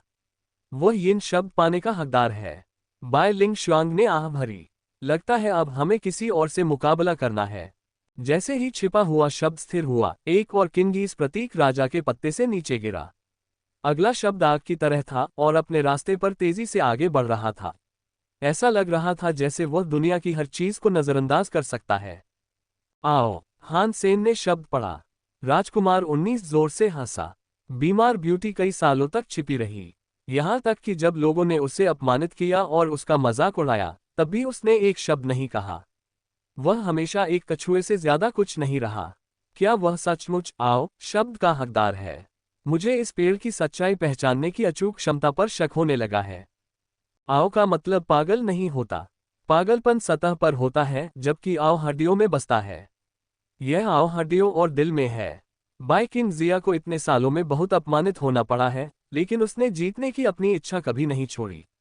वह अब तक लगातार आगे बढ़ता रहा है, इसलिए वह निश्चित रूप से आओ का हकदार है, बाय कैंगलांग ने सिर हिलाते हुए कहा। राजकुमार 19 ने नाक भान सिकोड़ी। फान, यिन और एओ, ये बुरा नहीं है, लेकिन इस संयोजन का राजा के गुणों से कोई लेना देना नहीं है। ये तियान, दे, जुन, किन या शी जैसा कुछ भी नहीं है। और इसकी तुलना रेन, यी, ली, शिन, जी, झोंग, श्याओ ती से तो बिल्कुल भी नहीं की जा सकती। ये तीन शब्द बहुत उपयोगी नहीं है और मुझे बहुत शक है कि पिताजी इन्हें स्वीकार करेंगे। बाय कैंगलांग ने राजकुमार 19 की तरफ देखा, लेकिन उसने जवाब में कुछ नहीं कहा। उसके चेहरे पर उसकी मौन असहमति साफ झलक रही थी। एओ बाय किंग जिया के सिर पर उतरा और उसके शरीर के साथ मिल गया। इसने उसके शरीर को बदल दिया, जिससे उसे और भी ज्यादा शक्तिशाली शक्ति मिल गई। हान सेन ने उसे बड़ी दिलचस्पी से देखा और मन ही मन सोचा, ये किंगीज प्रतीक बहुत शक्तिशाली हैं। ये आपके जीन और शरीर व इंद्रियों को बदल सकते हैं। ये आपकी इच्छाशक्ति को भी प्रभावित कर सकते हैं। ये वाकई अद्भुत है। अगर मुझे अग्नि से जुड़ा कोई प्रतीक मिल जाए, तो अग्नि तत्वों पर मेरी पकड़ और भी बेहतर हो जाएगी। हर शब्द निश्चित रूप से उपयोगी होगा और जितने ज्यादा शब्द होंगे, उतना ही बेहतर होगा। हालांकि हान सेन के अगले विचार ने उसे थोड़ा उदास कर दिया। राजा वृक्ष से गिरे शब्द उस राजा के शरीर पर निर्भर थे जो उन्हें ग्रहण करता। हान सेन ने बाईगी का मूल जल राजा शरीर चुरा लिया था। अगर वह उस शरीर का उपयोग किंगीज प्राप्त करने के लिए करता, तो उसे शायद जल तत्व प्राप्त हो जाता। और हान सेन को वास्तव में जल में कोई रुचि नहीं थी। वह फान पाने की उम्मीद कर रहा था, या कम से कम कोई ऐसा शब्द जिससे वह और सुंदर दिखे। लेकिन राजा वृक्ष जो चाहता था वही गिराता था। यह हमेशा इस बात पर निर्भर करता था कि राजा वृक्ष कैसा महसूस करता है। लोग इसे बदलने के लिए कुछ नहीं कर सकते थे। एओ के बाद एक और प्रतीक नीचे गिरा। वह शब्द नफरत से भरा था, जिसे हान सेन ने उसे ठीक से देखने से पहले ही पहचान लिया था। उसके आसपास की नफरत को महसूस करना ही काफी था कि उस पर हैन शब्द लिखा होगा। ये शब्द देखकर शाही बच्चे काफी उत्सुक दिखे। दिलचस्प है। बाय किंग जिया के दिल में नफरत है। मुझे आश्चर्य है कि वह किससे नफरत करता है। क्या वह न्याय की कमी से नफरत करता है, या उन लोगों से जो उसे धमकाते थे, या शायद उससे ऊपर के उच्च वर्ग के लोगों से। मिस मिरर ने हैन को देखा और मुस्कुरा दी। उसे इसमें बहुत दिलचस्पी लग रही थी। हैन की नफरत के बाद एक और शब्द उभरने लगा। उसे शान कहा जाता था। यह आश्चर्यजनक था। बाय किंग जिया चाहे कितनी भी ताकत छुपाए, वह किसी मजबूत पहाड़ जैसा नहीं लग रहा था। किंगीज चिन्ह लगातार गिरते रहे और 8 शब्द पहले ही गिर चुके थे। राजा का पेड़ अभी भी नहीं रुका था, और भी किंगीज पत्तों के बीच से गिरते हुए नीचे आ गए। ये 9वां शब्द है। ये बाय किंग जिया सबको चौंका देने वाली है। सभी राजकुमार और राजकुमारियां आंखें फाड़े देख रहे थे। 9वां शब्द चाहे जो भी हो, इससे ये साबित हो गया कि बाय किंग जिया प्रतिभाशाली थी। अगर 9वां शब्द बस कोई भयानक किंगीज था, तो इसका मतलब था कि वह एक दुष्ट व्यक्ति था। अगर ऐसा था तो वह नेता नहीं हो सकता था। 9वें शब्द के बाद बाय किंग जिया के साथ मिलकर एक और राजा पत्ता सूरज की तरह चमक उठा। 10वां शब्द। 10 शब्द हो गए। सब चौंक गए। राज वृक्ष की 9 बार स्वीकृति पाना पहले से ही एक गौरवशाली बात थी, लेकिन अब बाय किंग जिया 10 शब्द पाने की कगार पर थी। चरम राजा में ऐसा देखना बेहद दुर्लभ था। अब सब बाय किंग जिया को अलग नजरों से देखने लगे। आह, कितना दिलचस्प है। मिस मिरर अपने दर्पण के करीब झुक गई क्योंकि अगला प्रतीक गिर गया। हान सेन उलझन में था। उसने सोचा था कि राजा वृक्ष ऐसे शब्द बोल रहा है जो बाई किंग जिया के जीन्स को बेहतर बना देंगे, लेकिन ये देखकर हो सकता है कि उसने गलतफहमी जताई हो। जब बुराई शब्द उसके अंदर गया तो बाई किंग जिया का शरीर बुरा लगने लगा। यह उसकी शैली के बिल्कुल विपरीत था।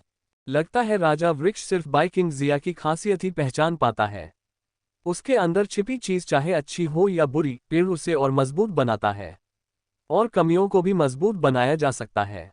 हान सेन अब समझ गया था कि राजा वृक्ष अपनी बातें कैसे फैलाता है। दुष्ट शब्द देखकर शाही बच्चों ने कोई खास प्रतिक्रिया नहीं दिखाई। कई शाही बच्चों को भी यही प्रतीक मिला था और फिर भी वे राजा बन पाए, इसलिए इससे कोई फर्क नहीं पड़ा। जब बुराई शब्द आदमी में समा गया तो राजवृक्ष के पत्ते जलते रहे। राजवृक्ष से एक और किंगीज चिन्ह नीचे उतरा। वह एक बार फिर बाई किंग जिया के माथे की ओर बढ़ रहा था। उस शब्द को देखकर बाई लिंग शुआंग चिल्लाया और कहा, नी। बाई लिंग शुआंग अकेली ऐसी व्यक्ति नहीं थी जिनकी ऐसी प्रतिक्रिया हुई। मिस मिरर भी, जो अपने शीशे से सारी घटनाएं देख रही थी, उठ खड़ी हुई। विश्वासघात शब्द को देखते ही उनकी आंखें चौड़ी हो गईं। उस शब्द नी में न तो कोई गर्जना थी और न ही कोई चौंकाने वाला माहौल। वह बमुश्किल चमक रहा था। उसकी छोटी सी रोशनी मानो किसी भी क्षण बुझ जाएगी। लेकिन उस शब्द ने हर राजकुमार और राजकुमारी की चीखें निकाल दी। उन्हें इस बात से कोई आश्चर्य नहीं हुआ कि बाई किंग जिया ने 11 किंगीज हासिल कर लिए थे। उन्हें बस विश्वासघात शब्द से आश्चर्य हुआ था।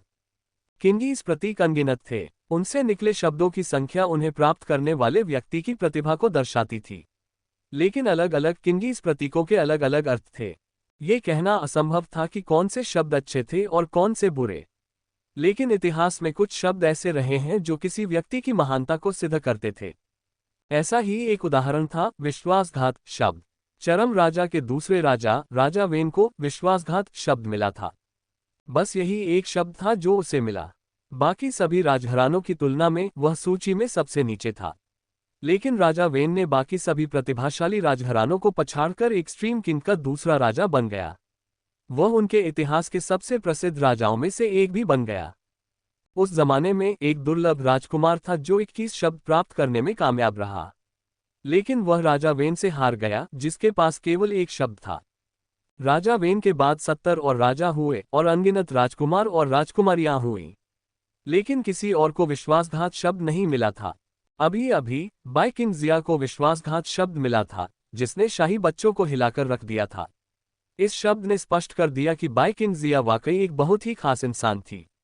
यह उन 10 शब्दों के अलावा था जो उसे पहले मिले थे। सब लोग बहुत हैरान थे। उनके मुंह खुले के खुले रह गए। बाई किंग जिया को देखकर वे पूरी तरह सदमे में थे। वे बोल भी नहीं पा रहे थे।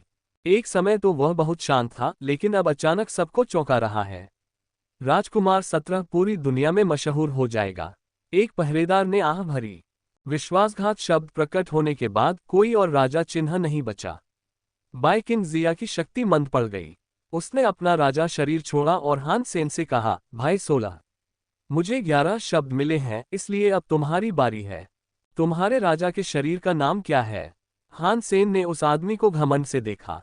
उसे पता था कि नाम क्या है, पर उसने ऐसा दिखावा किया जैसे उसे पता ही न हो।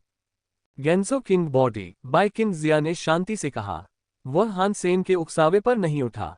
अगर तुम्हारे गेंजो किंग बॉडी को 11 किंगीज मिल जाएं, तो भी कोई बुरी बात नहीं है, हान सेन ने सहजता से कहा। ऐसा लग रहा था जैसे वह दूसरे राजकुमार को दिलासा देने की कोशिश कर रहा था। हाँ, ये आदमी कितना घमंडी है। अगर इसे एक शब्द भी नहीं सूझ रहा तो ये क्या करेगा?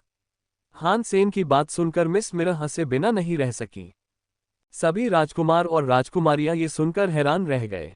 हालांकि वे पहले से ही जानते थे कि बाई ये घमंडी किस्म का है, लेकिन उन्हें यह नहीं पता था कि उसके घमंड के साथ साथ अज्ञानता भी छिपी है। क्या उसे नहीं पता कि 11 किंगीज चिन्ह पाने का क्या मतलब होता है? क्या उसे नहीं पता कि विश्वासघात का क्या मतलब होता है? राजकुमार 19 ने अपना चेहरा अपने हाथों में थाम लिया। वह अवाक रह गया। बाई कैंगलांग हंस पड़ी। 16 साल का बूढ़ा चिड़चिड़ा है। उसे जरूर थोड़ा बहुत बाइपोलर डिसऑर्डर है। उसे कभी कोई बड़ा आदमी बनने का मौका नहीं मिला, इसलिए यह कोई अजीब बात नहीं है कि उसे विश्वासघात का मतलब ही नहीं पता। लेकिन चाहे वह कितना भी मूर्ख क्यों न हो, उसे पता होना चाहिए कि 11 किंगीज होने का क्या मतलब होता है। शायद वह जिद्दी हो रहा है। मुझे सचमुच नहीं पता कि इस आदमी ने अल्फा प्रतिमा पर कब्जा कैसे कर लिया। ऐसा लग रहा था कि प्रिंस 19 के लिए यह अब भी एक दुखती रग थी। राजकुमार 19 कई बार मंडप में आ चुका था। वह अल्फा मूर्ति पर कब्जा करने तक आना चाहता था, लेकिन बार बार नाकाम रहा। उसे यकीन नहीं हो रहा था कि अल्फा मूर्ति असल में उस बाई यी ने ली है, जिसे वह हमेशा नीची नज़र से देखता था। वह उससे नफरत करता था। वह बाई यी से नफरत करता था, जो असल में हान सेन का भेष था। देखते हैं उसे कितने किंगीज मिलते हैं। अगर उसे एक भी न मिले तो मजाक होगा। कहना मुश्किल है। आखिरकार उसने अल्फा मूर्ति पर कब्जा तो कर ही लिया। ऐसा तो हो ही नहीं सकता कि वह एक भी मूर्ति लिए बिना जाए। कौन जाने, शायद अल्फा मूर्ति मिलना शुद्ध बेवकूफ किस्मत का नतीजा था। तो क्या आपको लगता है कि उसे लक शब्द मिलेगा? शायद। कई पहरेदार और शाही बच्चे गौर से देख रहे थे। हान सेन की नज़र उस पेड़ पर पड़ी जो सुनहरे आसमान जैसा दिख रहा था। वह किंगीज प्रतीकों को देखते हुए बुदा रहा था। मुझे एक सुंदर आदमी दो। सुंदर आदमी, जो भी हो, मुझे ज्यादा कुछ नहीं चाहिए। मेरे चेहरे के साथ मुझे फैन जैसा शब्द मिलना चाहिए, जैसा बाइकिंग जिया को मिला था। जब वह बुदा ही रहा था, हान सेन ने अपना असली जलराज शरीर सक्रिय कर दिया। उसका शरीर पानी का एक बूंद बन गया और उसका कवच भी पानी बन गया। वह ड्रैगन के सिर पर खड़े जल पुरुष जैसा लग रहा था। वह सुनहरे आकाश की ओर देख रहा था। बाई यी का स्वभाव चिड़चिड़ा था। वह अक्सर बहस शुरू कर देता था। वहां मौजूद सभी लोगों ने उसका असली जलराजा शरीर पहले भी देखा था, इसलिए यह कोई आश्चर्य की बात नहीं थी।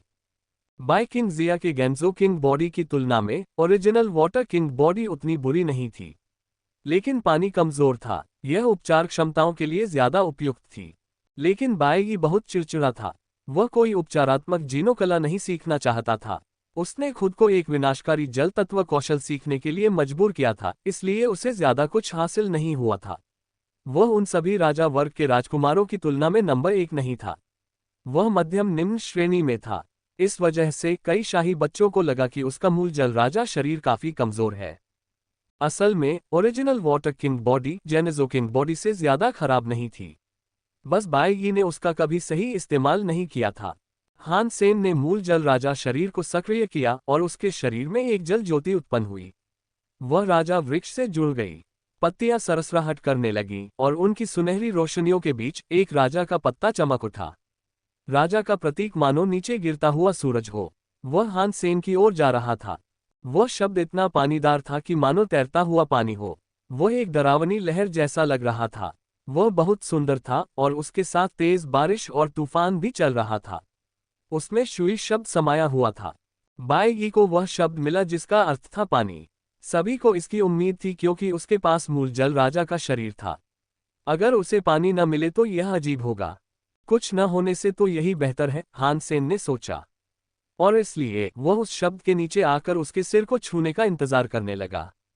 जैसे ही शब्द पानी उसके सिर पर पड़ने वाला था, हान सेन ने किंगीज शक्ति का दावा करने की तैयारी की। लेकिन शब्द उसके माथे से 1 सेंटीमीटर ऊपर रुक गया।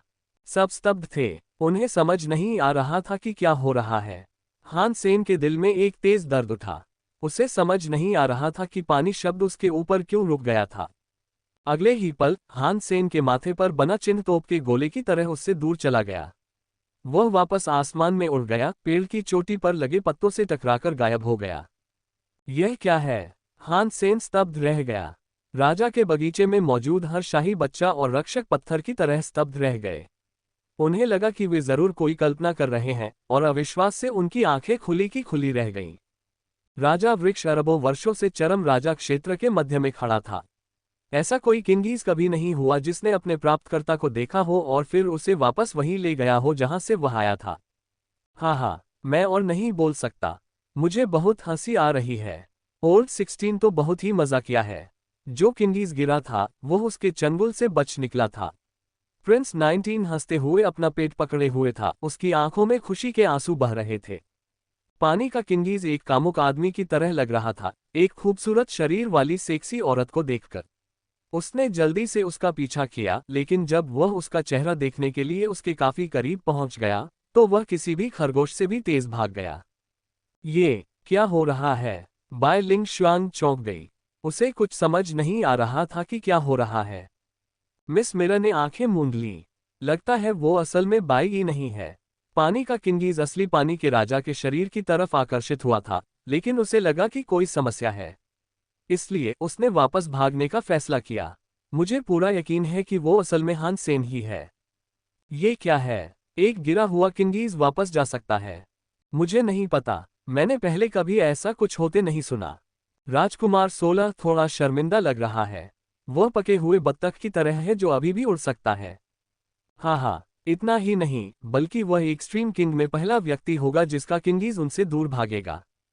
राजकुमार, राजकुमारियां और पहरेदार सब भड़क उठे। उन्होंने पहली बार ऐसी बात सुनी थी।